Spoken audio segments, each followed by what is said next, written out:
दरम्यान बच्चू कडूंनी कर्जमाफीचा मुद्दा उचलून धरल्यानंतर सरकारने आता 30 जून 2026च्या आधी कर्जमाफीचं आश्वासन दिलंय।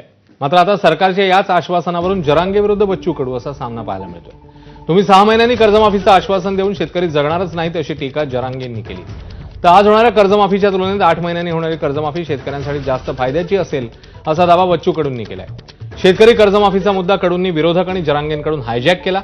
त्यामुळे कालपर्यंत कर्जमाफीच्या आंदोलनात बच्चू कडूंच्या पाठीशी उभा राहिलेल्या जरांगेंनी आता कडून विरोधात वेगळाच राग आळवायला सुरुवात केली।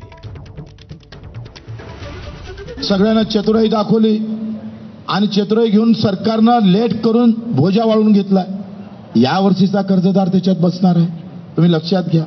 7 महिने थांबा लागन, पण न येणारा अडचणीत सापडलेला शेतकरी, जो अतिवृष्टीत सापडला शेतकरी आहे, त्याला सुद्धा कर्जमुक्तीचा फायदा होणार आहे। तुमच्या आश्वासनावर जगू शकत नाही शेतकरी, ही प्युअर फसवणूक आहे। ती जून मध्ये मेला ना शेतकरी तोवर।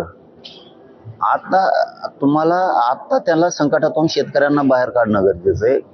तुम्हाला आत्ता गरज आहे तातडीची मदतीची। म्हणजे एखाद्या पेशंटला आत्ता हॉस्पिटलला नेऊन इंजेक्शन देण्याची गरज आहे। तुम्ही म्हणताय त्याला 6 महिन्यांना नेऊ, ते जगणारच नाहीये। हे ना मोगलाईपेक्षा भयंकर वागायला लागले सरकार।